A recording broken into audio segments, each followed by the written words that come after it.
ভালোবাসার শিক্ষার্থী বন্ধুরা, তোমরা যারা এবার 2023 সালে এসএসসি বা দাখিল পরীক্ষা দিচ্ছ, তোমাদের সকলের জন্য রইল আমার পক্ষ থেকে শুভকামনা। তোমরা যারা দাখিল পরীক্ষা দিচ্ছ মাদ্রাসা থেকে, তাদের আগামীকাল 11 তারিখ রয়েছে হাদিস পরীক্ষা। একবারে চূড়ান্ত পর্যায়ে এসে শেষ মুহূর্তে এসে তোমাদের হাতে মাত্র 40টা এমসিকিউ নিয়ে গঠিত এই প্রশ্নটি হাতে তুলে দিচ্ছি। তোমরা যদি এই প্রশ্নটি ফলো করে এই পরীক্ষার হলে যাও, আশা রাখি এখান থেকে সর্বোচ্চ প্রশ্ন তোমরা কমন পাবা। এমসিকিউ সর্বোচ্চ এমসিকিউ তোমরা এখান থেকে কমন পাবা। তো শেষ সময় তোমরা অবশ্যই এটিকে মানে কোনো প্রকারের হেলা করবা না।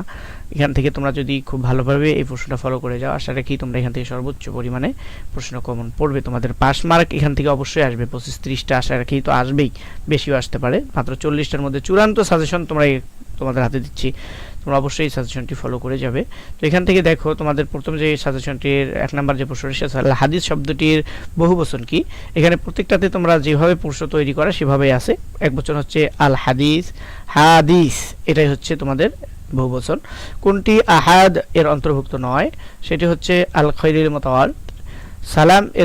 সালাম দেওয়ার বিধান কি? সালাম দেওয়ার বিধান হচ্ছে সুন্নত। এখানে 4টা অপশন আছে, সুন্নত, মুস্তাহাব, ওয়াজিব, ফরজ। অবশ্যই সুন্নত। হযরত আদম আলাইহিস সালাম কত হাত লম্বা ছিলেন? উনি অবশ্যই 60 হাত লম্বা ছিলেন। প্রথমে সালাম প্রদানকারী ব্যক্তি কি হতে মুক্ত? তিনি অহংকার হতে মুক্ত। এখানে দেখো প্রত্যেকটা প্রশ্নে কিন্তু 4টে করে অপশন আছে। প্রথমে সালাম প্রদানকারী ব্যক্তি কি হতে মুক্ত? শিরক, কুফর, অহংকার, ফাসক।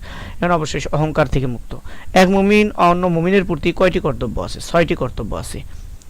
তার 7 নম্বর প্রশ্নটি দেখো, ইস্তেজান শব্দটি কোন ভাবের মাজদার? এটি ইস্তেফাআলের মাজদার। এটি কারো বাড়িতে প্রবেশের জন্য কতবার সালাম দেওয়ার পর অনুমতি না পেলে ফিরে যেতে হবে? অবশ্যই কারো বাড়িতে সামনে গিয়ে 3বার সালাম দেওয়ার পরে যদি অনুমতি না পাওয়া যায়, এখান থেকে ফিরে আসতে হবে, প্রবেশ করা যাবে না। তো এখানে সঠিক উত্তরটি হচ্ছে 3বার। অনুমতি প্রার্থনার হুকুম কি? ওয়াজিব। অনুমতি প্রার্থনার হুকুম হচ্ছে ওয়াজিব। তারপরে হচ্ছে আপনার মুআয়কা শব্দটি কোন ভাবের মাজদার? এটা বাবে মুফাআলার মাজদার। তারপরে মুসাফাহ শব্দের অর্থ কোনটি? মুসাফাহ শব্দের অর্থ হচ্ছে হাতে হাত মিলানো। এখানে দেখো 4টা অপশন দেওয়া আছে, অনুমতি, কোলাকুলি, ঘাড়ে ঘাড় মিলানো, হাতে হাত মিলানো। অবশ্যই ক নম্বর যেটা আছে, হাতে হাত মিলানো। তারপরে দেখো তোমরা এখান থেকে যেটা দেখতে পাচ্ছি আমরা, কোথায় গেল? আল কিয়াম এর মাদ্দা কি? আল কিয়ামের মাদ্দা হচ্ছে কফ ওয়া মিম। তারপরে আল আজম শব্দের একবচন কি? এটার একবচন হচ্ছে আইন জিম মিম, আজম। কোন সম্মানী ব্যক্তির সম্মানার্থে দাঁড়ানোর হুকুম কি? জায়েজ। কারো সম্মানিত ব্যক্তির সম্মানে দাঁড়ানো জায়েজ, সেটা সুন্নাত বা মুস্তাহাব, অন্য কিছু না। এটার সঠিক উত্তরটি হচ্ছে জায়েজ। হাসিদাতা আলহামদুলিল্লাহ বললে শ্রবণকারী জবাবে কি বলবে? তিনি বলবেন ইয়ারহামুকাল্লাহ। ইমাম আবু হানিফা রহমতুল্লাহ আলাইহির মতে হাসির জবাব দেওয়ার হুকুম কি? ওয়াজিবে কিফায়া, সুন্নাত, মুস্তাহাব, মুবাহ। আবু হানিফা রহমতুল্লাহ আলাইহির মতে হাসির জবাব দেওয়ার হুকুম হচ্ছে ওয়াজিবে কিফায়া। হাই তোলা কার পক্ষ হতে আসে? শয়তানের পক্ষ থেকে হাই তোলা আসে। নামাজের মধ্যে কোন প্রকার হাসিতে নামাজ নষ্ট হয়? সেটা হচ্ছে আল কাহকাহ, অর্থাৎ অট্টহাসি, যেটাকে আমরা বলি নামাজে অট্টহাসি দিলে নামাজ নষ্ট হয়ে যায়, যেটাকে আরবিকে বলে আল কাহকাহ। মুস্কি হাসি দেওয়া কি? মুস্কি হাসি দেওয়া হচ্ছে সুন্নত। কোন নামটি রাখা জায়েজ নয়? মালিক, আমলাক।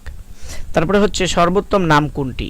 আব্দুল্লাহ। সর্বোত্তম নাম হচ্ছে, এখানে যে 4টা নাম দেওয়া আছে, আবু বকর, ওমর, খালেদ, আব্দুল্লাহ, তো এই 4টার মধ্যে সর্বোত্তম নাম হচ্ছে আব্দুল্লাহ।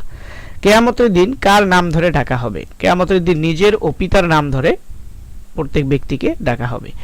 কোন মুসলমানকে গালি দেয়া কি? কোন মুসলমানকে গালি দেওয়া হচ্ছে ফাসিকি। কোন ব্যক্তি জান্নাতে প্রবেশ করবে না? চগলখোর ব্যক্তি জান্নাতে প্রবেশ করবে না। এখানে দেখো, পাপী, গালমন্দকারী, সন্দেহকারী, চগলখোর। তাহলে কোন ব্যক্তি জান্নাতে প্রবেশ করবে না? অর্থাৎ চগলখোর জান্নাতে প্রবেশ করবে না। কোন কাজ 60 বছর নফল ইবাদতের থেকে উত্তম? বেশি বেশি কথা বলা, নীরব থাকা, যুক্তিসঙ্গত কথা বলা, উত্তম কথা বলা। নীরব থাকা।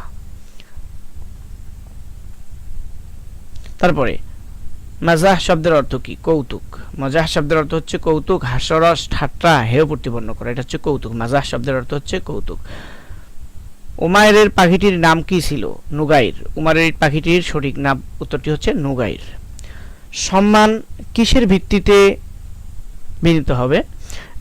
তাকওয়ার ভিত্তিতে। তারপরে সবচেয়ে বড় জুলুম কি?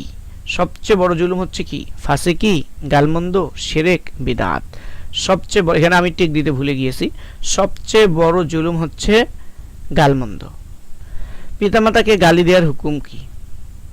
কবিরা গুনাহ। ভাগ্যকে পরিবর্তন করতে পারে কি সে? দোয়ায় ভাগ্য পরিবর্তন হয়। হযরত আয়েশা রাদিয়াল্লাহু তাআলা আনহার বর্ণিত হাদিসের সংখ্যা কত? তারপরে প্রশ্ন আসতেছে, তারপরে এটা হচ্ছে কতদিনের বেশি কাউকে বর্জন করা বৈধ নয়? 3 দিন, 4 দিন, 5 দিন, 6 দিন, 3 দিন। ওইখানে আরেকটা 35 নাম্বার যে প্রশ্নটা আমি লিখছি সেটা হচ্ছে মুখাল্লিল শব্দটির বাব হচ্ছে বাবে মুফাআলা। তারপরে 37 সর্বাধিক হাদিস বর্ণনাকারী সাহাবীর নাম কি? হযরত উমর, আব্দুল্লাহ ইবনে মাসউদ, হযরত আয়েশা, হযরত আবু হুরায়রা। এখানে যে উমরের টিক দেওয়া আছে এটা আসলে ভুল, এটা সঠিক নয়, আপনারা একটু খেয়াল করবেন, এটা ভুল টিক দিয়েছি। সর্বাধিক হাদিস বর্ণনাকারী সাহাবীর নাম হচ্ছে আবু হুরায়রা রাদিয়াল্লাহু তাআলা আনহু।